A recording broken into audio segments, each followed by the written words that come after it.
Resuming. Nerd. World. Order. Broadcast. Dynaphones connected. Initiating broadcast signal in 10, 9, 8, 7, 6, 5, 4, 3, 2, 1.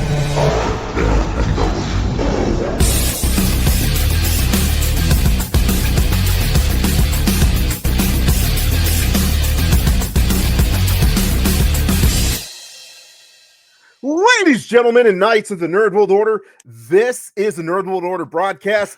I am the man that you call Dukes, and to my right, it's all about the... Booyah, what's up? It's your boy Joe, baby. And to my other right, weighing in at 178 adamantium filled pounds, Alfonso X-Man Flores. Hey, that doesn't smell like water. And on my other right, coming in straight out of the prophecy from Geekscape, the one, the only, Jonathan, no nickname, London. Yeah, Welcome. I mean, it wouldn't be a nice nickname if I had one, probably. So let's just skip the nicknames. You don't want to hear some of the ones that I've been thrown in my years on this planet. Yeah, let's skip the nicknames. No nicknames for Jonathan. At least not while we're on air. So, ladies, gentlemen, and knights, we are really excited to be discussing the Hero of the Prophecy. Jonathan started announcing this a few months back. This is his, as he describes it, a love letter to his brother Paul. It's pretty cool. We're going to run through it. Jonathan's got a Kickstarter going on right now, and we want all of you to do what we did. Go onto that Kickstarter and press that button and take a look. There's a lot of cool stuff, levels, stuff like that, all that Kickstarter stuff I know nothing about. But before we jump into talking about Hero of the Prophecy, we got to get to know Jonathan a little bit better. So, hey, Jonathan, how's it going? I'm doing fine. What's to know, man? What's to know? Maybe those nicknames would have saved you time. You know what I mean? You know what I mean? If they would have been like, oh, Jonathan Shrimp Brain London, they'd be like, oh, then he is clearly a dum-dum, right? Or if they would have been like, hey, Johnny Trick Leg London, then you'd have been like, oh, he's got a bad leg. Like that's maybe I should do nicknames just to kind of like get to know you a little better. Thing. Like, you know, like you might be like a breakdancer. Like, what was the name of that breakdancer at the Olympics? What was her name? Oh, yeah, I don't think that's a good thing. That's not a good thing, dude. She was absolutely ridiculed by the world over. Yeah, I mean, I was thinking like a trick leg, like Inspector Gadget, but yeah. let's be real about Inspector Gadget. And I think fans like who like enjoy Inspector Gadget, who saw it as kids, were like, dude, that's so cool. Inspector Gadget had legs and arms that would telescope, and so he could go to like a second or third story and catch a crook, or he had a propeller that would pop out of his head and he could like fly around the city and catch crooks as they got away. What? Let's keep in mind, Inspector Gadget still passes as a human, which means he's a cyborg. So Inspector Gadget probably has an origin story a lot like RoboCop's, where he was basically close to death and murdered. And then somebody was like, oh, let's put a phone in his fingers and let's remove whatever's in his head and put like a propeller in there. And let's take his legs and telescope them. And it's like something bad must have happened to the human Inspector Gadget. And then somebody came and was like, we're turning this dude into a crime-fighting detective. And we're going to take anything into him and we're just going to F him up. He's going to be like RoboCop, but for kids. So whenever you think about like Inspector Gadget, I want you guys to think like there's an origin story there that is horrifying. But the most important thing there is how much of him is still human. I don't know, but there's a reason they call the dog Brain, because this guy's got a propeller where the brain should be. Let's just remember that. Did they take his brain and put it into the dog? Like, where does the horror end? Right. Do you understand that? And like people just for granted are like, oh, it's funny he fell down the stairs. So the horror is really that you're ruining one of my childhood favorites, Jonathan. It's time to move on. Yeah. I'm the only one who doesn't have a bunch of childhood stuff behind them. This is my life, my family wall right here. Some stuff from my wedding behind me. But sooner or later, guys, this is not so much a guest appearance as a effing intervention. I was hired by your significant others to be like, hey, Jonathan, when you come on NWO, can you snap them out of this crap? Because I'm not going to tell you who, but one of them still wears diapers. And I'm sick of... Don't put yourself on blast, bro. It's not because I have to. It's because I'm lazy. Yeah. That's right. It's more fun that way. Let's just go down the list. I'll ruin every single childhood thing you enjoy. No, I'm going to keep a few of them. Just a few, though. Don't mess with Dragon Ball. So, no, Jonathan. Okay, so the thing about Dragon Ball... No. No. Hey, ruin the Matrix for him. Oh, no. Don't go there, dude. The other two movies after the first one didn't do it.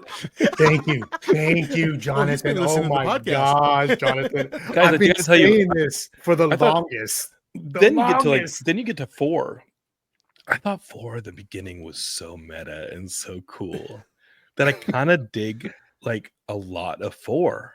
Like Matrix 4, when it was clearly about the Wachowskis writing about their situation with Warner Brothers, expectations of them as a franchise and the sequels, I was like, this is a filmmaker commenting as a filmmaker about filmmaking in their own. This is such a personal film on a giant budget. Like I was like, this is so cool that they got a chance to do this level of personal commentary. So Matrix 4. The parts that I really like of that Matrix 4 are awesome. It falls into like traditional, like gotta rescue or get in and out, like Matrix storytelling there for a while, and I think that stuff's fine and cool. And I mean, they're incredible filmmakers, but the commentary going on the first hour plus of that beginning, I'm like, this is ballsy. This is really cool. They could have gotten shut down in doing this, and they went for it, and it's like so in your face. Yeah, to the people financing the movie. Mm-hmm. I'm like, this is so cool. Everybody in this is cool. This is all good. I respect this movie, no matter if it turns into like, just like stereotypical action by the end of it. This is a movie that's saying something, and you gotta sit. If I sit down and a filmmaker's trying to say something, I'm so into it. So into it. Yeah. So see, that's my Matrix take. That's like a bookend. You start with good Matrix, you end with notable Matrix. I think you just described a shit sandwich. Like you got the bread and then shit in the middle. Like we're talking about like sequels. Like remember in the beginning how like the first one where they're like, you gotta be quiet, the machines will hear us. And then there's in the second one, they're like, you want to go to a rave? I'm like, what the fuck is there a rave for? I thought you guys had to be quiet. Like, did we just throw that whole quiet thing out the window for a bunch of people to be like, let's be free and let's dance? I'm like, shut the fuck. What the machines? Are you out of your mind? The one has come. He can say, no. It's all bad. Yep. Right? Never been to a rave since. Makes sense. Yeah. So Jonathan, getting the audience to know you a little bit more. I didn't do it. Would you consider yourself a geek, a nerd? What do you consider yourself? Don't play, man. Come on. I started Geekscape, bro. But Come why? on. I grew up in Austin, Texas, and my first job was at a comic book store because after high school, I could walk over to this comic book store, and right around the time I was about to turn 16, the guy who ran it was like, dude, you're in here all the time. Your parents going to make you get a job? And I was like, yeah, I have to get a job. Turning 16, that's the rule. Going to get a job. And he said, well, just work here. It was the easiest segue into working, my first job ever. And I feel in some way that I've been trying to maintain that atmosphere ever since. I mean, I think like you guys, that's just been the constants in life. Life can go up and down. Life can be good and bad. Life can be hard and easy. But the constant for us, I think, why we gravitate to this stuff and sometimes cripplingly put it in our living rooms. The reason that we do this is because those are our constants, right? Like there, life isn't stable. Life isn't always consistent, but and neither is geek content, but the but the messages are there, the characters are there, what they mean to us are there, right? So I think that I became a geek very early on. Dad gave me a copy of The Hobbit, leaving us by the spinner rack at the grocery store, letting us pick out comics with our allowance. You know, somebody bringing us an NES, for original NES, for Christmas that year. Um, that kind of stuff is important, and that's it's been a part of me ever since. I mean, by the time I was in middle school, I mean, I went to the Nintendo Championships in middle school, and 91, I, you know, drew my own comics. I would make my own levels for video games and make them on cardboard and come out and put characters together, right? Dungeons and Dragons, Marvel role-playing game, all those stuff was always so important to me. And then, of course, like that original NES, or your friend David down the street who had the Master System, and comparing the Master System to the NES, or remembering the Atari or the different Atari clones. Like we had an Odyssey, which was an Atari clone. I just wanted to know all about it. Like why is this Pac-Man cats and mice and dogs? Oh, it's on the Odyssey. Got it. Cool. Like why are all my friends into the PC or a Mac and I've got an Amiga? Right. And what's on an Amiga? Oh, Lemmings. Cool. I got Lemmings and they don't have Lemmings, right? Like I love all that stuff. Remember when you used to do an RPG and you go into a dungeon and you had to bust out the graph paper to draw the dungeon? Oh, yeah. Like, what is this today? Kids don't understand, like busting out the graph paper and drawing a dungeon and knowing, like, if you run into a dead end, there's something there, or knowing, like, you had to draw the hallways and stuff. And by the end of the dungeon, if you're a completionist, you're not leaving any openings in your map, right? Like you have to close all the walls, stuff like that. Like I thought that was, I don't think you have that in games now, right? Yeah. And so I think we grew up in a really great, fertile time to be a geek that also put you on a path towards imagination. Yeah. And I'm not sure that happens anymore, but that was definitely the stuff that I was cut from. I'm just basically talking. I'm just running, guys. I'm just running with it. Yeah, it's all good. But that's what I'm about. Yeah, I feel like everything is so laid out and packaged now that it's like the nerds and geeks that are, just coming into it. It's like they're not given the opportunity to really take the concept and then build on it, because the concept's just completely laid out, whereas us, it was like, to your point, you got this book, you got this Dungeons and Dragons, and you're like, well, this part sucks, I'll just change it, or something like that. Whereas you don't think Roblox and Minecraft allow kids some level of authorship, and to a degree, like the building aspects in some of these battle royale games where you can run and build stuff and attack things. I think there is it's there somewhere, right. But there was something to be said for not having the internet to give you answers, not having auto respawns to set your difficulty, and being the man, being the gamer was showing up on Monday morning and having the answers to the Sierra King's Quest stage, like section that people didn't. They were like, Jonathan, you passed that King's Quest section over the weekend? I'm like, yeah. Oh, here's the answer to that Monkey Island riddle. This is crazy. But like that was a gamer, right? It was like, oh, you actually beat Myst. Like, how did you beat Myst, right? Like Myst is crazy. That stuff constituted being a gamer back then, beyond just the stuff like the arcade point stuff where it's like, oh, you scored a high score, you got the negative screen or the kill screen or this and that. I was never good in that way, right? Like I didn't beat Battletoads without an emulator. I cheated to like hell to beat Battletoads, but Battletoads is a near impossible game. You know what I mean?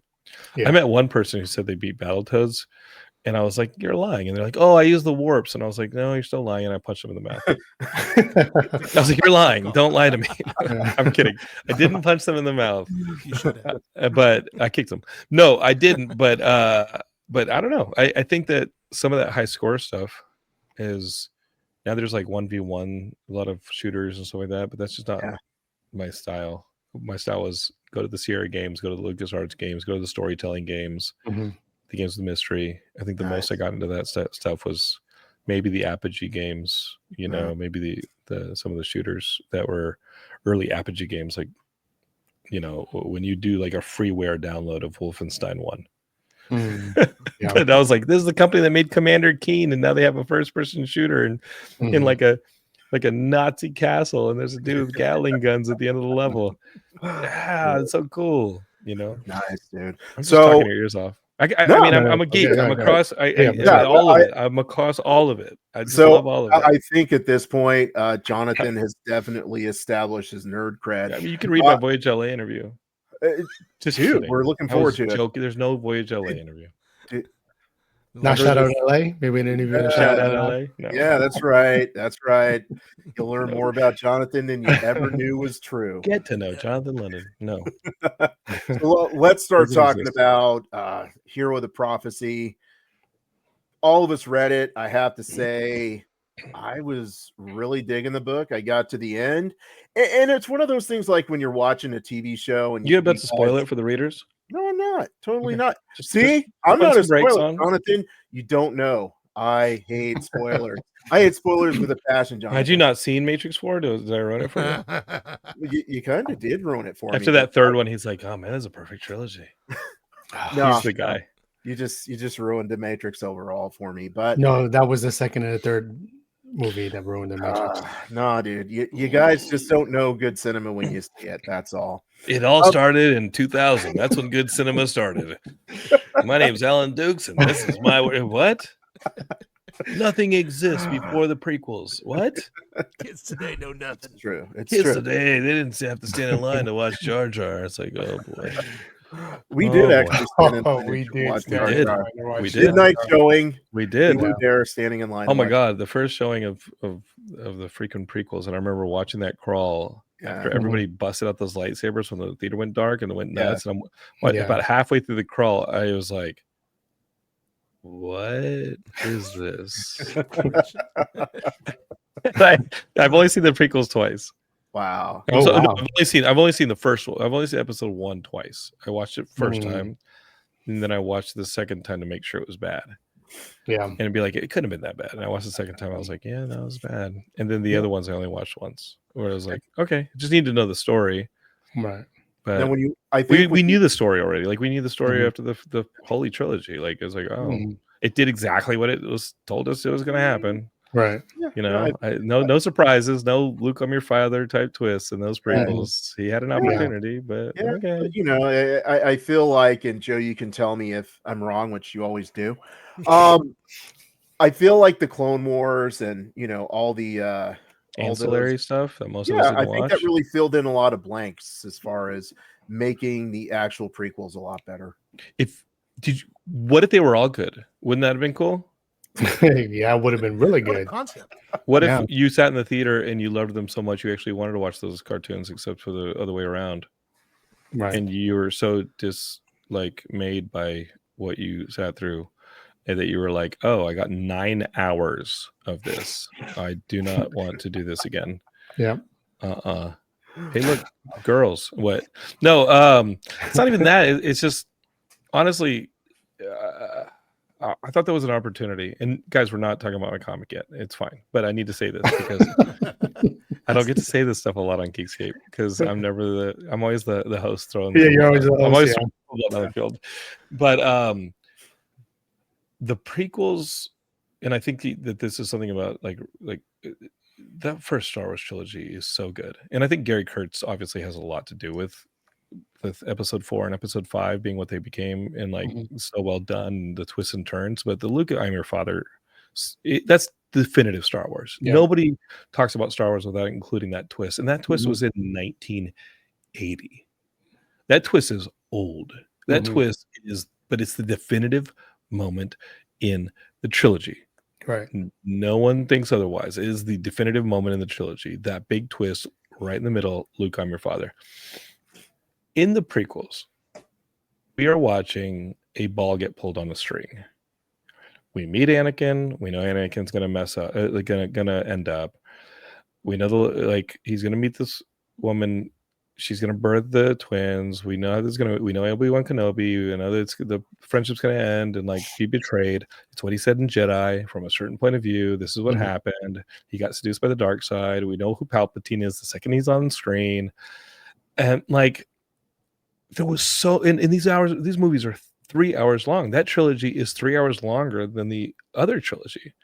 Like they're swimming for something to catch, right? Like there's not a lot of there's a lot of swimming in that thing. There's a lot of just okay, you're waiting for those movies to catch and have some inertia. You're waiting for a clear protagonist in the same way that we had Luke in the first trilogy. Who's the main character of that first movie? If you say who's the main character of that trilogy, is it Obi-Wan? He's disappearing for a long time. Is it Anakin? Well, Anakin doesn't show up until like an hour into the first one. Like, who's the motor from which the audience is going to watch this movie and give them some momentum?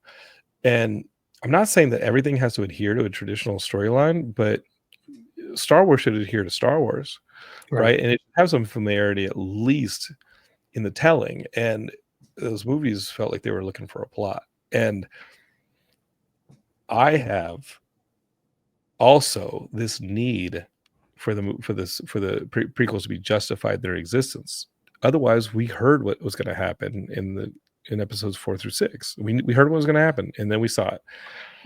A Wikipedia entry would have covered that, right? So why am I watching this stuff play out like a ball getting pulled on a string?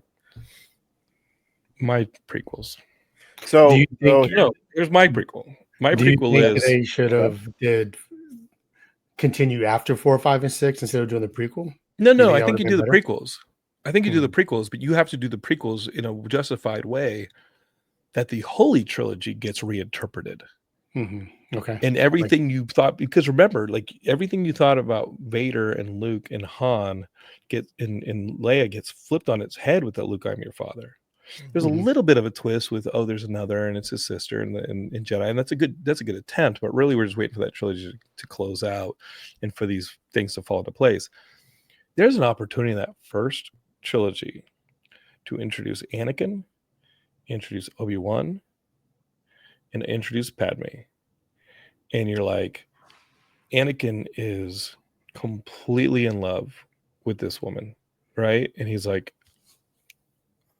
I know I'm being raised to be a Jedi. I know we are not supposed to partner up. And Obi-Wan's like, please don't. Like, you're not supposed to. The Jedi Order is what you're supposed to be dedicated to. And Padme should fall in love with Obi-Wan. And Anakin should have fallen in love with Padme. And when Obi-Wan doesn't spurns Padme and says, I'm sorry, but I'm a Jedi. My goal is to raise Anakin in the Jedi Order and to make sure he is one of us knights and to protect it. Anakin should have become vengeful. He should have felt like jealous. He should have, that should have been the end to being seduced by the dark side is, Obi-Wan, you have this thing that I want, and it's love. I don't have it. I love you as a brother, and I love her in a way that I'm just developing as a young man, and it's taking me over, and it's leading to this darkness. Like, he should have been the incel of all incels, right? And he sees this guy who he loves as a brother, but now he hates as a rival.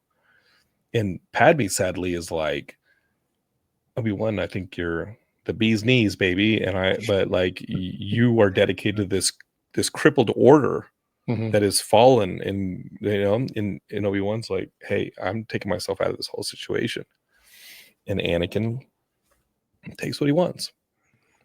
And see, that's a good one. I like that a lot better. That's a good different take on it. Yeah. It's horrible, it's tragic. And we're watching it, it's horrific, and you're like, oh my God. And he truly becomes a monster, right? Like, oh my God. Try that. And it's a shorter movie. That I just told you a really clear story. Yeah. There ain't Jedi anywhere. Don't put Jedi in every freaking corner. Because remember, Luke is 18 in episode 1 or 4. He gets on the Millennium Falcon, and Han says, hold up, old man and kid. I've been from one side of the galaxy to the other, and you can't tell me there's some all-powerful force in charge of everything. Yet in episode 3, he had Chewbacca, his best friend, who he owes a life debt to. Chewbacca owes a life debt to him. And he was on the Battle of Kashyyyk in episode 3 with Yoda on his back. Chewbacca doesn't want to speak up and suddenly be like, Han, about that whole thing. I was actually a couple like 18 years ago. I had Yeah. this To be fair, master he on did my say, back. I hate to tell you, there were like 30,000 Jedi everywhere. But I know you Yeah. can't. Like, they should be like what a phone booth will be for like kids in 20 years, where people are like, hey, trust me, there were phone booths, and people are like, what's a phone booth, right? Like that should be what Jedi would be like. Like, Mhm. trust me, there were phone booths like everywhere. In every corner, there was a phone booth. Be like, no phone booths, right? That's how they should have treated Jedi. Like, what? Yeah. So there's a phone. Mhm. It's not in your pocket. It's like attached to a cable. it's in a Yeah. box. That's what Jedi should have been. There should have been like 10 Jedi in that whole first Mhm. trilogy. Right. You know what I'm saying? Order Mhm. 66 have been like, cool, eliminate these 8 people. One of them Samuel Jackson. Now, as much as we love Star Wars, Shit, guys, I'm sorry. You guys got me world ordering. I'm No, still vetting it- myself for your audience. I feel. Ah. You guys feeling this though? the I feel nerd it. cred, Yeah. I'm feeling it. I'm feeling it. But at the Yeah, same dude. time, I don't mean I to wanna make ruin Star sure Wars, guys. I that- love that Star people Wars. do The know. whole thing Wow. is Jonathan's rewriting Star Wars to show how much of a great writer he is for his new comic Don't book do that he's that, going to talk man. about. Right. Don't do Speaking that. of, that's pretty good, I Joe. just You like the guys, I transition? love writing. I love writing. I love writing. And guys, you just had through my whole prequel rant. I'm not right. The fans who love the prequels are right. You know what I'm saying? Like, if you love something like Ang Lee's Hulk, I was so excited to watch Ang Lee's Hulk. Somebody loves Ang Lee's Hulk. It's not what I'm fascinated about in the Hulk, but Ang Lee was, and James Shamus was, and they made that Hulk. So Mhm. say what you will about my take on Star Wars and this and that. If you love the prequels, you're right. That's then those movies are, then you're right. Then you're correct. You should love the prequels. You should love the thing that you love as a geek. Don't let me gatekeep. Don't let me tell you you're wrong in any way. This is what I would want to see. I would want to see a personal story. I always want to see personal stories put against these backdrops of a genre, right? Because I think genres are incredible metaphors, right? So my younger brother was a WWE wrestler. It was what he wanted to do since he was 5. I turned to comics, he turned to wrestling, dudes in tights doing super heroics, like that's our thing. Mhm. And Paul achieved it. Paul's one of the only people I know who like had this dream since he was a kid and achieved it. My younger brother, and it wasn't easy. The whole family and we're like telling him, like, dude, don't do this. You'll destroy your body. Don't do this. This is a rough life. But he wanted to do it, and he got to the WWE by like 2004, 2005. He became the cruiserweight belt champ. He got the tag team belts twice. He was just recently, a few months ago, Randy Orton and Cody Rhodes were on a podcast talking about my brother. He's really respected in the wrestling world. He's a phenomenal athlete.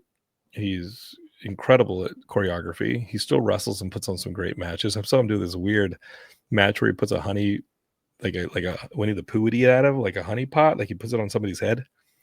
And it's like a honey match. You have to put honey on somebody, and then he feathered the guy. So he's still doing fun matches. But by 2009, 2010, 5 years of being in the WWE, like it wasn't working. And WWE fans who love cruiserweight matches, they know the cruiserweights aren't always the ones that are showcased the most by that corporation. They like big people like Batista, John Cena, The Undertaker. You can really sell action figures. You can put them in video games. You can put them in movies. These are huge, imposing people that can't be replicated very well. Cruiserweights, they look like every men, but they're phenomenal athletes. They're harder to market, and the wear and tear on their bodies may be a little rougher because they're doing a lot more athleticism, a lot more movement, and then they're getting in a rental car, they're getting in the wherever, and there's a lot of wear and tear across the board. There's wear and tear in wrestling, but I felt like Paul was getting a lot of it, and he was at a crossroads. I remember he was at a crossroads by 2009, 2010, and his career in the WWE was probably going to move on to something else. And he looked at me. We were walking out of Mickey Rourke's The Wrestler, and he said, "Is that what I'm going to end up as? Like this used up piece of meat?" And he said, "Is that what my dream just became? Is it behind me?" Holy shit, that shook me, man. Like seeing my brother, and keep in mind, in 96, we had lost our older brother Daniel to a drunk driver. And that was horrific, right? And I'm sitting here watching my younger brother, whose body's worn down before he's 30, body worn down, all sorts of wear and tear, and he's looking at his dream as if it's behind him, and I lost my shit. Like, I was like, I can't have this, man. I can't have my brother going through a mental health crisis, which is pretty scary. I got to do what I do. So I wrote a story. That weekend, I wrote a story to tell my brother I love him. I said, nah, dude, you're going to be a hero again. You don't have to be on TV. You don't have to be a pro wrestler. You don't have to have a house. You don't have to be a celebrity. You don't need all this stuff to be my hero. You don't need all this stuff for me to say, to be loved. I love you as you are, and you can be a hero again. So I wrote the Hero of the Prophecy in my head and a little bit on paper that weekend, and I basically wrote a love letter and draped it in the Golden Globus fantasy sword and sorcery movies of the 80s that we loved. Stuff like Krull, Beastmaster, Master of the Universe, Willow, of course, Conan the Barbarian, all that stuff we loved. And Deathstalker 2, great, best theme song of the 80s. And I wrote a story about an alien world of sword and sorcery that sees wrestling. They think it's real, and they're ruled by an evil wizard. And they say, hey, the Hero of the Prophecy, this is the best fighter we've ever seen. Look how the arena cheers for him. He's fighting 5 people at once. He's the greatest fighter we've ever seen. He must be the Hero of the Prophecy. And they summon him in a Galaxy Quest 3 Amigos style. He shows up and he's like, guys, it was fake. What? I'm supposed to fight an evil wizard? Like, save a kingdom? Like, we saw you. You were great. No, guys, it was fake. Just send me home, man. It's like the Army of Darkness. Like, just send me home. Like, I'm not fit for this crap. And I wrote it as a script, wrote it as a TV series, wrote it as pilot, wrote it as shorts, wrote it a ton of stuff. In Hollywood, we shot a sizzle, we shot a bunch of stuff. And like, Hollywood is just like, nah, we don't get it. John Carter on Mars didn't do well at the box office. Flash Gordon isn't really a thing anymore. Like, we don't know what this is. Pro wrestling sure is popular, but this isn't pro wrestling. This is a fantasy story with a pro wrestler in it. And I was just like, okay, cool. So I put it on my hard drive, all the scripts that I'd written, and it's still the thing I loved the most. So during the Hollywood strikes, we'd walk the picket lines and people would be like, oh man, if I didn't have to think about rent, if I didn't have to think about daycare or child care, if I didn't have to think about alimony, whatever, what would I write if I was, and I said, well, I wrote it. It's called Hero of the Prophecy. And I'd pitch it to people and be like, oh yeah, it's this. And then people would just fall in love with it. Be like, oh my God, that story is so much fun. But the realities of the stunt work, making a fantasy world, this and that is just so expensive on screen that I said, well, why don't I do my first love, which is comics? Why don't I make this as a comic book? Which I'd written some comics before. I wrote Miami Vice as a comic book series for Lion Forge and Universal. I wrote one of my indie books before. But writing comics is hard. It's not a flow like when screenwriting. Screenwriting, getting a flow, I feel like I can really run with it. In comics, you're kind of shot listing like a director and doing the blocking and everything kind of as you go. So it's a little bit of a stutter stop. You're also doing a lot of math in my opinion, knowing that an even and odd page and things, because the staple set have to be broken down in fours, you really have to go beyond just outlining the story, but you have to actually break it down into page turns and beats, right? Like you don't want to get to the bottom of you don't want to have like the twist that makes you turn a page. You don't want to get that on like an odd page because it faces an even page. You want it at the end of an even page to force you to turn for the odd numbered page, right? Like did I get that right? Whatever, I got that right, but like that kind of math is the way to do it. So now when I write I Hear the Prophecy issue, and it turns out I've written all of them, but now I honestly have to, if those of you listening, I'm taking out a piece of paper. Here I have an issue, and the issue I've written out on a legal pad, and I have to write like page 1, page 2, page 3, and I write it out like thumbnails. And then I put the left, would this page land on the left or will it land on the right? Will it land on the left or will it land on the right? And I really just write it all out and put it in pictures. And I write in really small lettering what happens in that, so that I know that narrative beat has to be resolved by the bottom of that page, unless it's something that makes you turn the page towards the next one. And so there's more math involved in comics. And so I don't actually find it easier. And the money is the worst of anything. There's no money in it. And so I really hem and hawed a bit about turning Hero of the Prophecy into a comic, but ultimately the love was too much. It was a story I needed to say. And so I needed to figure out how to write it as a comic, hire the artists, hire all my collaborators, manage them, manage the budget that my partner in Geekscape, George, and I had set. And it was a lot of freaking work. For any money? No. Like, you know, it's insane going into comics because the amount of work you're going to put in for months and maybe years on this thing, you'd make more at any job, right? But you won't have it. And I want people to have it. So when people say that, looked at my Kickstarter and they're like, oh, dude, that's cheap. My friends who'd done indie comics before were like, I was like, how much do you think I should set this tier for? Because I've never done it before. And I was like, it's $5 for a digital comic. And they're like, dude, you should sell it for $7. And I was like, no, it's 10 for a printed version. And they're like, no, that should be like 12, 15. I was like, no, dude, it's not about a margin for us. It's not about making some kind of a big profit on this thing at all. It's about putting the story that tells my brother that I love him over the 5-6 issues that it will end up being. It's about putting it in people's hands. It's about telling the story. It's not about making the story and not sharing it. It's popular culture. It's not a diary, baby. It's, you know, I'm not keeping a diary. Popular culture, pop culture is not necessarily just commerce, but you want as many people to enjoy it as possible. Right? That's why I'm wrong about Star Wars. That's why anytime I speak critically about anything, sure, I sound hoity-toity and I sound like I got some good ideas, but it's not the law. It has to be popular and people need to enjoy it, right? And this comic I wrote to put in people's hands. If somebody wants it, it's $5.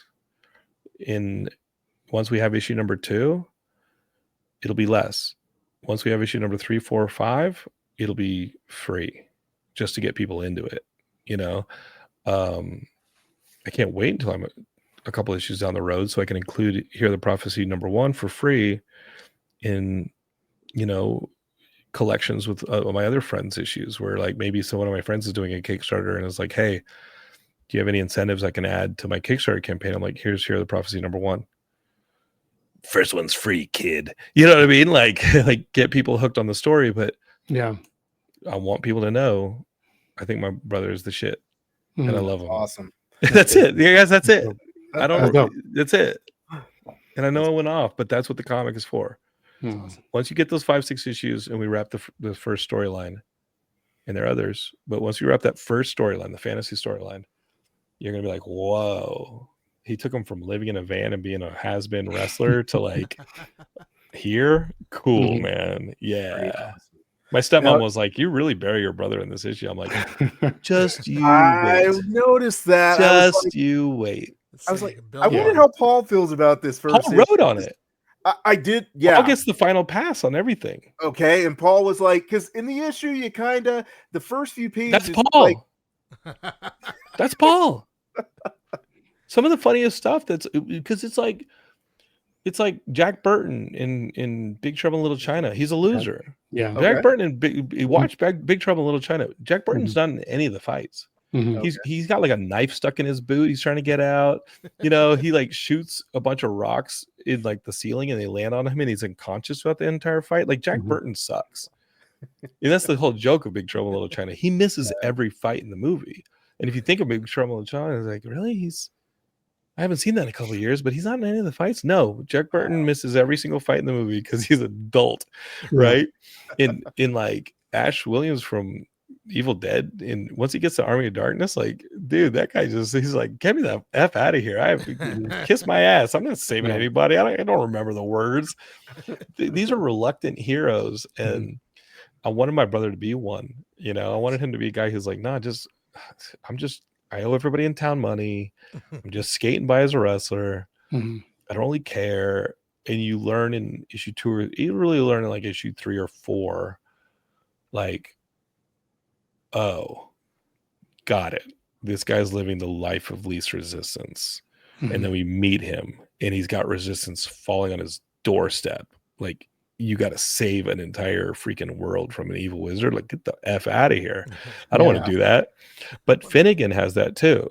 You know, Finnegan is, I don't know who my favorite character is. I really don't. But the young owl wizard Finnegan is naive, youthful, hopeful, Mhm. but he's been through some shit. Shatara is just rage driven. You'd think she's a leader. You'd think that she would take any responsibility, but really, like, you meet her and she's trying to pawn the people she's leading through the desert off on the owls. She's trying to say, hey, take them in. I only want to go and find this man who killed my father and murder him. That's my whole goal, is to murder him. Right. And so when she meets Paul, she's like, I don't believe in the hero of the prophecy. That's a fucking tale to tell to people who are dying to ease their pain. It's not real. No one's going to save us. This world is doomed. I just want to feel the blood of the man who killed my father on my hands before I die.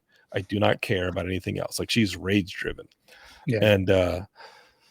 And so the characters are, I don't know, they're going to learn from each other, or they're going to die. With the power of and so, yeah, Paul wrote a bunch of that stuff. Paul does the final pass on every issue. Okay. You know, Now- and he adds some great stuff. He added some great stuff to the other characters, not just his own dialogue. Oh, really? Okay. Yeah, he added some stuff to Shatara and Finnegan. Then I was like, oh, that's really poignant. That's really nice. Awesome. You said it in a great way. And then he doubles down on busting his own balls. He loves it.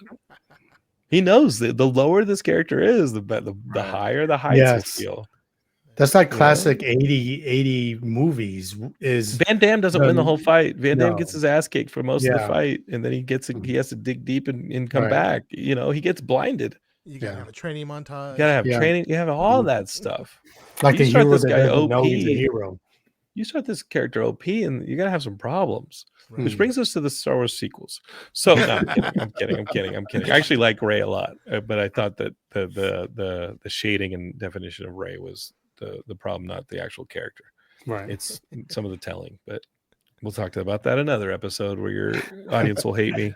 Well, you know, Hey, we got to come back and do a Star Wars. Just I love Star Wars. we have the same. I kind of takes on love Star Wars. Yeah. I just, some of the decisions, I'm like, oh, I know you're trying to skirt tradition, but you know, if I would have had like a Nausicaa Valley of the Wind type Rey at the beginning of episode 7, where she's living by herself, like Nausicaa in the Valley of the Wind, that Miyazaki movie, and I was like, oh, okay, like she's living on her own, she's very self-sufficient, she's flirting with the Force, she doesn't know it's the Force, but she's using it in a small way to survive in this horrid landscape, you know. Okay, I get it now. She's further than Luke is when we first meet her. Mhm. So Luke doesn't know the Force even freaking exists. Like, she should at least be using it when we meet her. And then, you know, that Mary Sue garbage that people yelled goes right out the window. And you're like, no, she's actually a badass. She's better than Luke. You know what I'm saying? Like, she should be like searching the Star Destroyers for those, like a scavenger, and like gets the end of a rope and then uses the Force to float down, and like stuff like that. Little stuff like that, I think, would have shaded her to where you're like, oh, she was a badass before we met her. Yeah. Now she actually has some structure in the Force. Oh, let's go. No Mary Sue here. Talking to your audience. I'm talking your ears off, guys. Yeah. So, Jonathan, would you say by the time you reach issue 6, would you expect that to still be in a Kickstarter format, or? I don't know. The Kickstarter is not something I've never done. George and I kept the price of this book down when we made it. Marcelo's an amazing artist. He was awesome. Can't believe we got him for that price. He's super talented. He's beautiful. He draws on paper. He doesn't do digital. There's texture to the pages. I mean, the pencil and ink pages are beautiful. He does this watercolor wash onto his inks, and it took forever to find a colorist because they would just step on that stuff. The detail work they would just step on. Right. And so David Boer, who writes Canto and a bunch of books, he writes Canto for Dark Horse. He said, why don't you go with my colorist on Canto, Vittorio? And Vittorio's an Italian guy who I just said, hey, just respect Marcelo's stuff because he's putting some great detail in here with the watercolor type textures and things, and Vittorio did. He respected all that stuff. He was the only colorist we tried out that did all that. But we kept it to a pretty reasonable price point in making it, knowing we had to justify the price so that we can make it number 2, right? Like, I do want to put it in everybody's hands, but I also don't want to lose our shirts on the Geekscape end, because we're already paying for stuff at the Comic-Con booth in San Diego every summer. We're already like paying a lot of hosting fees. We have 40 shows on the network. We're trying to do some publicity. We're trying to grow the network in other ways. We're just trying to be smart, right? Like, Geekscape's only been around for 18 years because we're the freaking cockroach, right? Because we've never been for sale.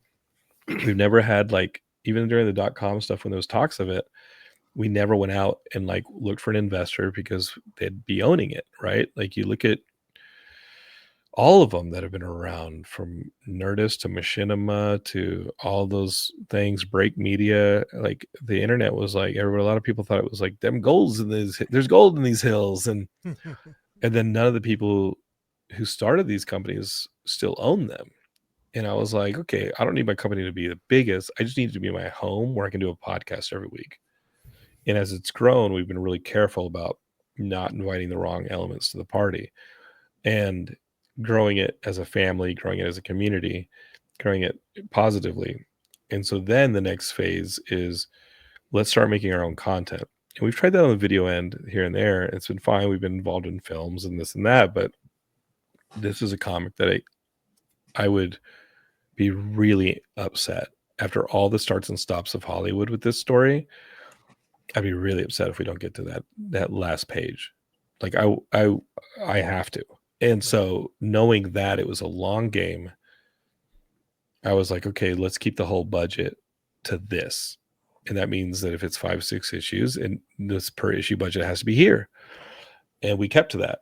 The Kickstarter helps get some of that money back. And that was the point of it, was to kind of like soften the blow on the expenditure for 6 issues, not for one, the expenditure for 6 issues. And that's the goal. A lot of people, when they kickstart this stuff, they're like, I just want to get to issue 2.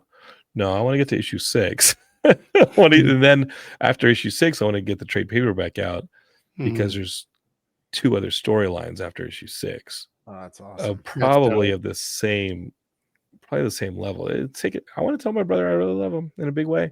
And Paul's involved in every issue creatively. He's involved in every issue. He doesn't really read the scripts until it's a finished comic, and then he just kind of does a pass, but he knows what's up. The wrestling blocking, that I did that, but I do show him stuff. I do ask Paul, like, hey man, that move that so-and-so does, like, what does he call that? Okay, I'm going to find it on YouTube and send it to the artist so he can put it in the shot, but it's a lot of directing, but nothing gets done without Paul's approval. It's his name. His name's on it. Doesn't say Jonathan London's here, the prophecy. This is Paul London's here, the prophecy. So Paul has to sign off on everything. You know what I mean? Yeah. Including ripping his own jokes on himself. That's Living in fine. a van down by the river. He's hilarious. Paul's funny as hell, man. I don't think our dad likes having us home for holidays at the same time, because the 2 of us just fucking. And you should have remembered when Daniel was alive, the 3 of us, forget it. Yeah. Like we're like Looney Tunes, man. Nice. It's like, it's too much.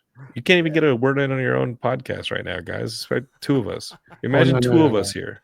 Love it. Imagine 2 of us right now. Love it. I'm hosting and guesting at the same time. I'm like, what the fuck? Let's get it. Paul's gonna be quick too, because it's like, that's live. Paul's quick. Paul's quick. He's got to come up with it on the fly, and it's got to come out, and it's got to sell. Paul and I are very quick, and I think that's why that's why I think he was a successful wrestler, because the level of improvisation that happens in a wrestling ring, based on, is the audience responding? No. Okay, let's change it up on the fly. Did an injury occur, or did we miss a beat? Like, we got to make that up. We got to get the audience back. Like, that kind of stuff is massively improvised. So when people talk about wrestling being fake or not, okay, maybe some of the physical impacts person to person are real, and those are choreographed, but landing on a very hard mat and the acrobatics are very real. And then the improvisational aspect of it, of semi choreographing a fight and not making it completely dangerous and unsafe and dropping people on their heads, is just, you got to be really good at that stuff. And Paul's one of the best. I mean, I think a lot of wrestling fans will agree with me. Oh, Paul's one of the best. Yeah. And that comes out of him just being good at on the fly. He's a smart guy. Yeah. I love him. I love him. Now, being talking about being good on the fly, not one of my fortes. I tend to plan everything out. Speaking of which, Where's the fun in that, man? Joe tells me I'm no fun all the time. Where's Oh, the he's fun terrible, in dude. that? I Where's the fun freestyle in that? all the But he time. I still hangs freestyle. out with me. It's amazing. It sounds like you guys were like sleeping together. It's like missionary again. It's like, no, let's mix it up, baby. I brought a Yeah. friend. And that's how NWO was born. No, I think no, man, I don't think so. I can joke with you. Of course. But I do like the man, you can't plan life, bro. Well, I do Are plan you the control podcast. freak, man? No, but I do plan a podcast. So let's you talk don't have about always to. always on topic. Always on topic. Let's Don't go do back to that. topic. Don't do that. Audience don't care Speaking about my of topics. comics. Audience, go I to Hero care of the Prophecy. Go to the herooftheprophecy.com. All the answers are there. Anyway, let's talk Star Trek. No, okay. So, Jonathan, why don't you This tell is why me about Z sucks. No, I'm kidding. I'm kidding. Dukes. I'm kidding. why don't you go ahead and tell me about the different levels here as far as $5? No, dude, we made our goal. I know. We made our goal in your goal. 4 days. Okay. Nice. You I made your don't need to hang your Here's the audience thing. off of freaking No, ledge. yo, I'll you're get out of right. their Here's the angles. thing. I'm not trying to. Audience, do Here's- not let this guy shake you out for your lunch money. You know, I ain't what? gonna do it. You know Listen, what? They were if going to you buy think- fast food anyway, Jonathan. Fast food's great, Put your money but- on something else. but you need something to read with your gummy fingers. Listen, audience, if you found any value in what I just said, if you find any of it like, oh, cool, I'd love to check that out, herooftheprophecy.com. Yes, we have a Kickstarter campaign that somehow I have to keep alive for another 20 plus days, even though we made our goal. There will be stretch goals. I am devising the stretch goals now. One of them will be the finishing of a short film that nobody saw that is in that world. Nice. Chris Masters, who's a great indie wrestler, is in it with us. We filmed it. We never released the finished short. That is one of our stretch goals. Another one might be the script to issue 1, which is kind of a weird amalgamation of a script because I would adjust it depending on Marcelo and whether or not he wanted more pages to explore different choreography and stuff, which I trusted him. The script went from 22 pages to 26 pages of comic book pages. So you get a 26-page comic, not a traditional Marvel DC 22-page comic, which is great. It's the same price. I just wanted to make sure Marcelo had the room to breathe and do his art and make a good comic. I didn't want to truncate that. We did a photo cover, which is kind of fun. I love photo covers. We're going to do one for issue 2. We shot the photo cover in Balboa Park as we shot the Kickstarter video. People were walking by and they saw my brother with his shirt off holding a sword. Don't worry about it. Don't think about it. Weirder stuff has been going on in the park. But you know, we offer a wrestling belt, like our biggest, if we still have them, our biggest $500 tier, of which we sold several of them, is a wrestling belt, which you have customized with your name, a logo of your choice. You can find the artwork, do the logo of your choice, but then you also get all the signed comics, all the signed posters, all the stickers. You get a Zoom call with Paul and I.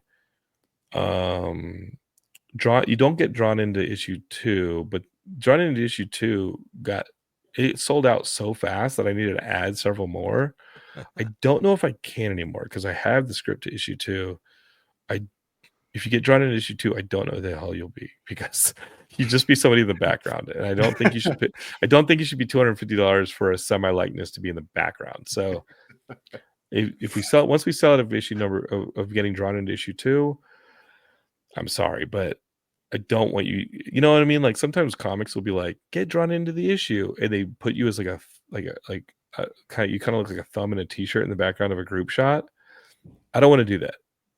If you get drawn into the issue, you're going to send me a couple photos of yourself. The artist will draw you in as your likeness. You will be in not just one, but 2 or 3 panels, and Paul will fight you. Like, you know what I'm talking about when these tiers happen on Kickstarter, where it's like, get drawn into an issue and you're part of a group shot.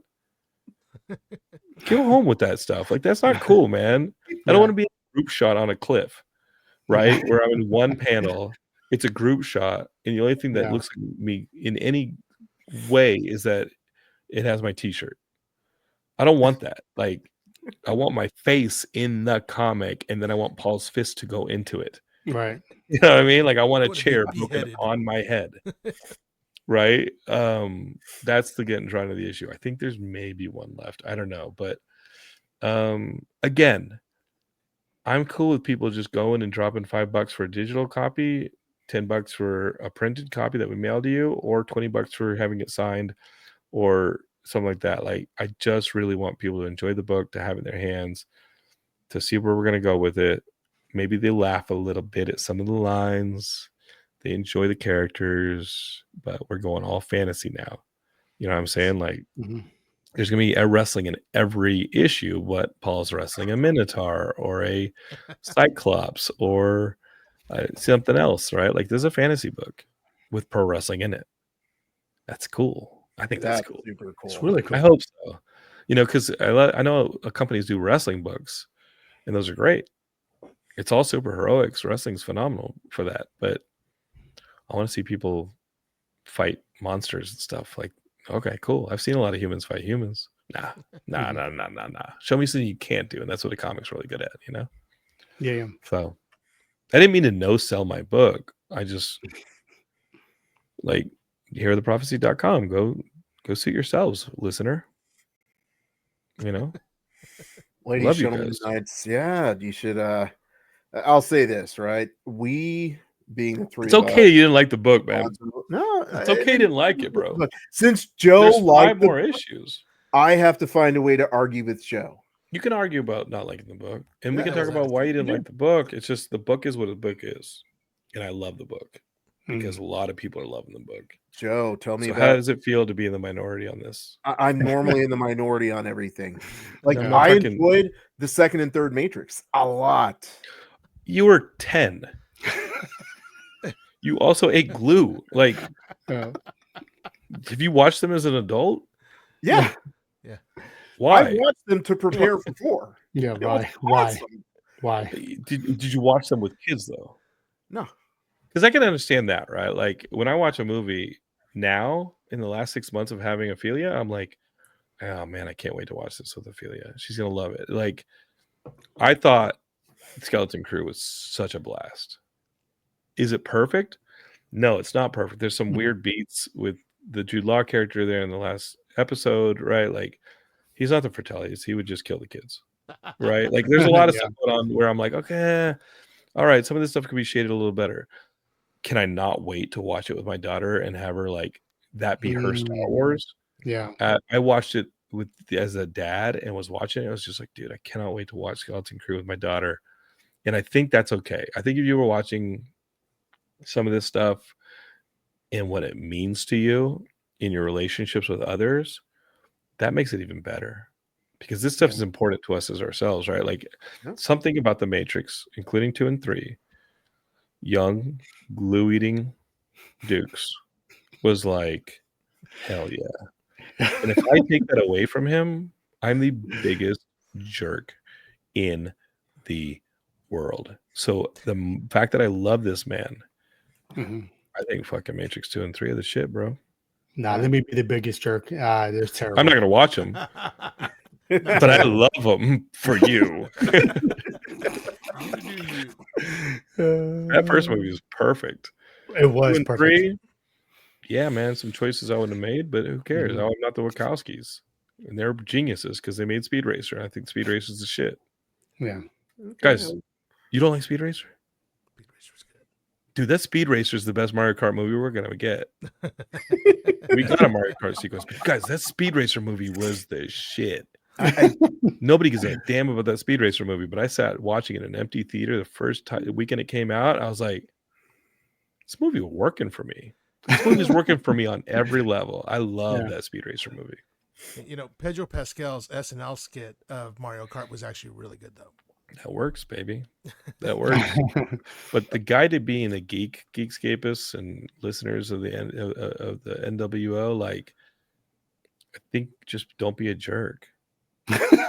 Just don't be a jerk. Just don't be a gatekeeper, man. Like, let Dukes like his movies. Let people like the prequels. Yeah. I'm wrong on everything. It's okay. I'm okay to be wrong on everything. You're right We're about evolved- the 2 and the 3rd. You're right. We're evolved parasites on a molten rock flying through vacuum. Who really cares, bro? Like, we should not exist. The fact that we exist is so stupid. Yeah. Like, we should not exist. Yeah. So let the man like his Matrix rave movie. Alfonso, sir. our Yes. rave positivity. Tell me what you liked about John London, hero of the Paul London, Paul, hero Paul of the London. I'm no hero. you're my hero. Tell us what you Thank liked you. about Alfonso. You know, Tell it to the audience. I really like the art style. Marcelo's It the kind of man. reminded me of. Do you guys remember, the Sunday morning, the Sunday comics in the newspaper? There was Prince Valiant, and something Dude. about this, the colors and everything, totally reminded me of that. The Beastmaster aspect of it, the Army of Darkness. I totally saw that as soon as you mentioned it. I'm like, yes. It, and I remember watching. I remember watching him wrestle back in the day, and I had a blast with him. He was tag team champions like forever. He was off and on tag team champions. It's like, I don't think Brand New Day. Brand New Day is a different title. Let's remember, folks. Brand New Day have a different tag title. Paul and Brian Kendrick. You're right. Are the longest running tag team. It was like 4 years, right? That title. I don't know. It's whatever Vince McMahon wanted to do because he had no interest in changing it, I guess. Right.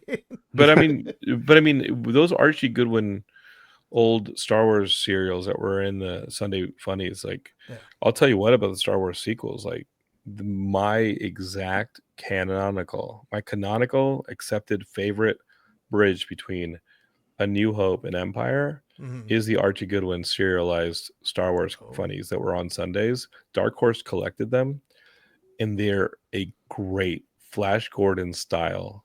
They're not canon anymore, but they were canon in 1979 when they were running in newspapers and they were collected. Archie Goodwin was such an incredible artist and storyteller, and he was a Marvel guy for a long time. And if you can find those serialized stories, maybe Marvel's republished them with the license, but it's very Flash Gordon, and that's the Flash Gordon was the inspiration for Star Wars, and a lot of that serialized stuff was. And if you can find it, that is the most badass connection, like between New Hope and Empire. That's a great story. It's got Jabba the Hutt, the debt, and all that stuff, and it introduces the bounty hunters coming after him. Like, it's great stuff. Nice. So the fact that you said Prince Valiant and all that stuff, thank you, because it took a long time to find a good artist. It took a long time to find a colorist that wouldn't destroy the good artist. Nice. And that stuff's important. Like, Elf Quest is a big influence, and you see that. Oh yeah, I can see that. In Shatara's helmet, that's Skywise's helmet, and I'm just taking stuff. I'm just ripping stuff off. Not even saying thank you, just taking stuff from all my influences, man. Wait until you get to the Monkey Island sequence. No, I'm kidding. Yes. There's no Monkey Island. I love Monkey Island. It's my favorite. It's my favorite LucasArts game. Hey, Joe, can you tell us what you loved about the book? Look, man, we don't need to sell you on this, man. If you didn't like the book, I'm good. We're still friends, man. Go ahead, man. When you said you were coming up with a comic book, the one thing that Alan and Alf kind of puts up with me is I'm very truthful, and I'll say exactly how it is, and I have no filter. Negative. I'm so glad that this comic book is so good. I can't tell you, man. Because I was like, when I read it, I was like, please be good, please be good, please be good. How awkward with this conversation. And truthfully, bro, like Alan is right now. I was like, dude, I'm like, man, please be good. I enjoyed it. It took me back to as a kid with He-Man. I just have He-Man type vibes. I'm a huge wrestling fan, so you already got me with the wrestling. I dig the hero not knowing that he's the hero and he's a failure and he doesn't deem himself worthy. I love it. Can't wait to see the climax of him acknowledging that he is a hero. Maybe he dies in the next issue. Okay. And I love anime. So really big on anime is someone getting teleported from a current time, going back in time or to a different world. That 2-page spread. Yeah. So for me, it's like I'm a big fan of anime. So it takes me back to that. You read it digitally, so yeah. I did that page right here, 2021, is a 2-page spread. Oh, Oh, that's Yeah. sweet. You Yeah, I guys see read that. it digitally, so you saw Yeah. one after another in a PDF. No, that's Yeah. it's a 2-page spread. oh, that's Yeah. pretty. It's supposed to That's look like a board game. Like I described it to Marcelo as make it like a board game, like Game of Life, but he's ping ponging all over, and just make sure that there are some old gods witnessing this, because Mhm. when you get the longer story past this first story arc, when you get the longer story, you start realizing that this is actually a big event in the story, the big story of the Hero of the Prophecy. Pardon me. Yeah. And where it goes, the seeds are here. Mhm. And hopefully we go past issue 6 and we get to issue 18 and 20 something, and people go back and be like, wait, let me dig out issue number 1. Are you kidding me? Jonathan put it in issue number 1? Yeah. And Dukes is like, oh, let me get out of my bird cage and see. Where he put it at the bottom of a bird cage to collect all the bird poop because he hated it that much. Mhm. And he's like, oh man, why did I put it through the shredder? It's $3,000 on eBay now. I could have sold it. It won't be that much on eBay because I'm just going to keep printing them. If somebody wants a comic, I'm going to put it in their hands, man. It's fun. I like making comics and giving them to people. It's fun. I appreciate you said that, man. Yeah, I mean, you did a good job, man. And Thanks. like, I would tell you if it was crap, bro. It's a big learning curve. It was a big learning curve for me, man. Like you did very well, bro. Yeah. Like I'm just reading it, thinking like, damn, my friend made this comic. You did. So for me, it's like very proud of you, and I was very privileged to read it, and I like the comic a lot. Thanks, man. I hope I can surprise you. I would tell you it would suck. I would tell you straight up it would suck. And Alan I enjoyed it. No, I hope I can surprise you in the next few issues. Like I hope where it goes, you will be like, oh fuck, or oh yeah. And I hope hope knowing the inspirations and how traditional something like a Galaxy Quest or Three Amigos is, or Army of Darkness, like knowing those stories, I hope I can still surprise you. You know what I mean? And hopefully maybe I just make you laugh here in some of the jokes, you know? Yeah, I enjoyed it. It reminded me of like Red Sonja. Like, oh, good. I always like a woman that's a badass. She's the best. Is just like she's just like aggressive, you know. We didn't put her in panties. Like in the design phase, that's everybody's first impulse is like, oh, it's that kind of book. Let's put her in that. And I was like, absolutely not. This is not that book. I want girls and women to enjoy this as well. Right. And she's not a sex object. I don't even think she's not even a romantic interest. She's a badass. And if she's the leader of a small group of people or she's desert dwelling, she's going to be wearing skins in the same way that Plains people did, you know? So like if, you know, I sent references to Riverwind, who's a character in Dragonlance. We're going deep, baby. But like, again, like the ElfQuest characters that Wendy Pini made for the ElfQuest comics, and, you know, furs, people wearing furs, people wearing skins, things like that. Like that's important for her because she needs to be agile. So she's not wearing a lot of armor, but she also needs to be protected from the elements because this is a group that have been cast out and given no refuge. It is against the law in this world to help out these people because of, as we will learn, who Shatara's father was and why he was the first person that Ramsar had to remove.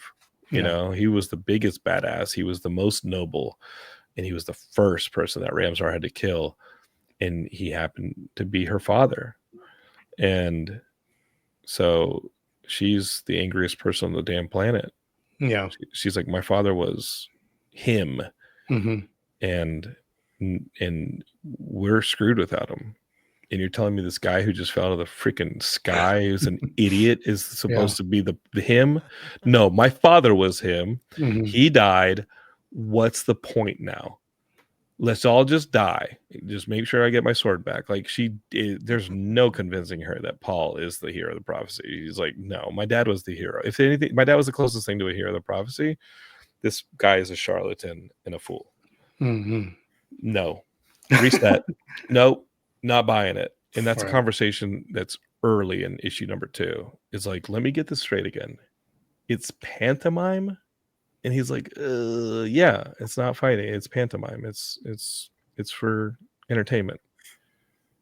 And she's like, you are a disgrace. Like you are further from what we want than anybody possibly could. You're not just not a fighter. You're a fool, Mm. you know, and you call yourself a wrestler, but you don't wrestle with anything. And you're supposed to save us? No. The man who was going to save us died. He was my father, and fuck you. Like, fuck you, dude. Yeah. Yeah. Hey, Adam, take this guy and get him out of my effing sight. I can't beat this guy. And so that's the beginning of issue number 2. Like, good luck, everybody. Let's go to the castle now and save the day. Not gonna happen. Not gonna happen. They hate each other. Not gonna happen. So let me throw out my final thoughts here on this. Maybe the conversation convinced you. You're like, okay, it wasn't that bad. No, I actually enjoyed it, and I do have to say this: it gave me Ash versus Evil Dead vibes in the sense that I felt like Paul definitely paralleled Ash for me, and that's one of my favorite movies. He's such a ripoff of Ash Williams. Oh, I'm not lying. As I was reading the book, I kept having those heavy metal songs that go along with like a 80s movie or 90s movie the entire time. Dude, put on the Soccer 2 theme song, right? Yeah. The Soccer 2 theme song is the shit. Absolutely. So, you know, here's what did it for me. I'm at lunch.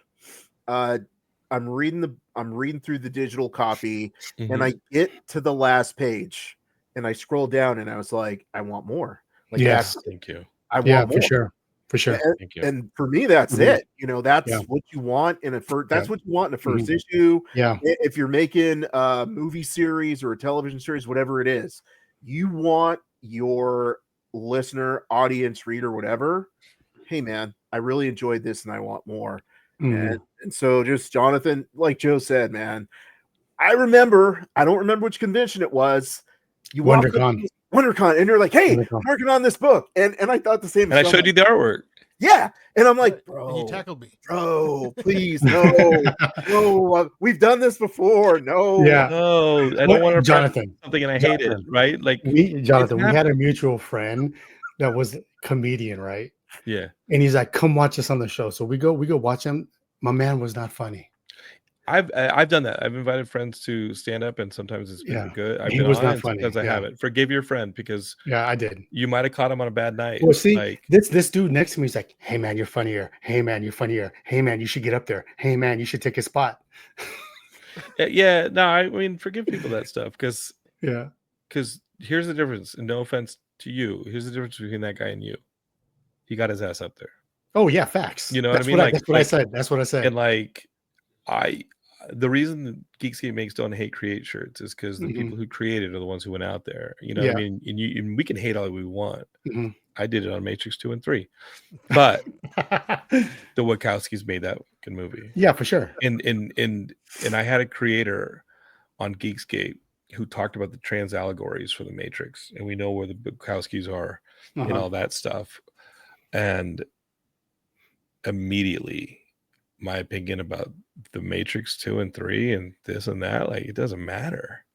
Those movies mean something to somebody, and that guy may have had an off night on the stand-up, and I'm going to make comics that aren't going to work.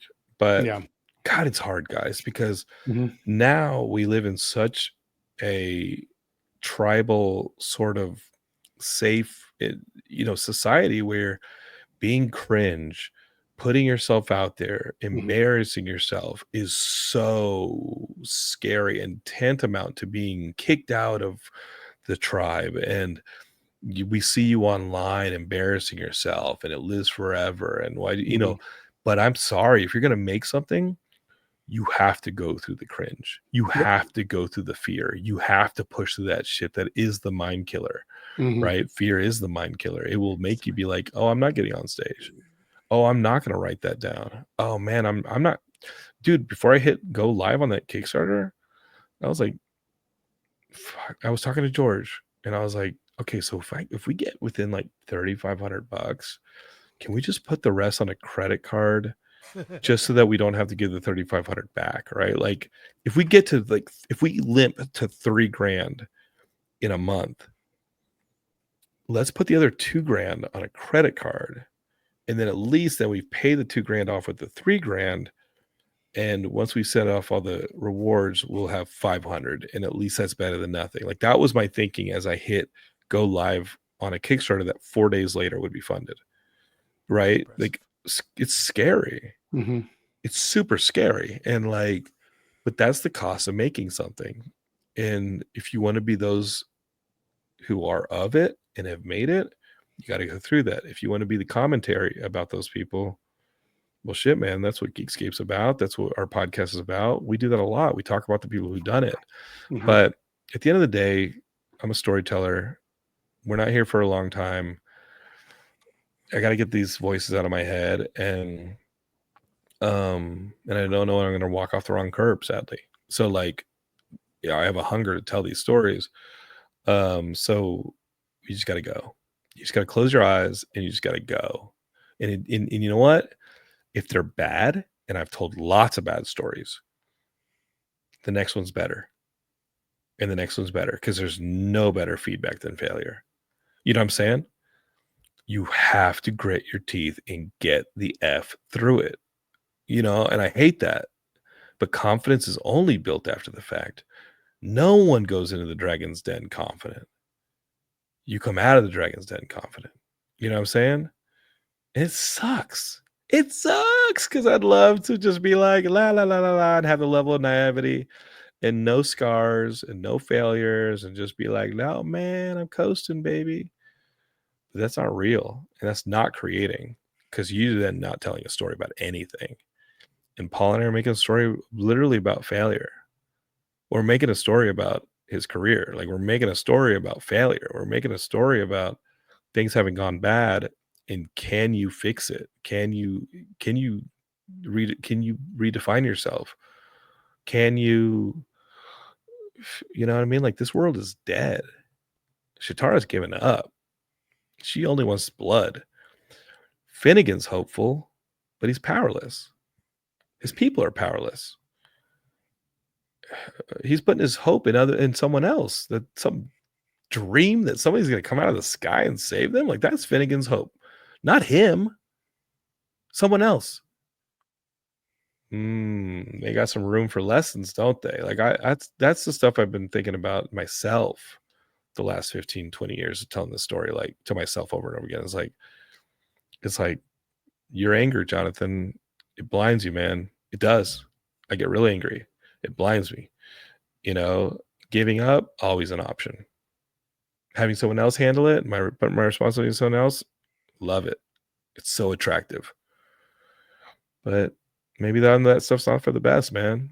Not that collaboration isn't. You know what I mean? Like, these are all things, but I'm overthinking my own comic. At the end of the day, I just have to hear the characters and go, because I know if I tell them from an honest place or from a sincere place, it doesn't matter how fantastical the story is. It doesn't matter if we're talking about fantasy or we're talking about real people. Like, you know what I mean? Like, I think that's the important thing about storytelling.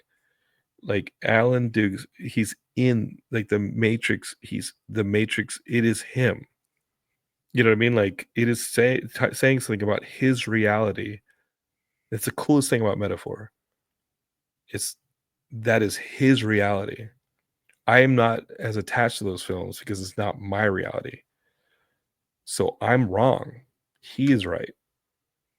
I have to accept his point of view. He does not have to accept my point of view. You know what I mean? Because mine is a point of view of depowerment. His is a point of view of empowerment. If someone just heard what I said about the beginning of this hour about the prequels and was like, I disagree entirely, they're right. Good. They're empowered by those stories.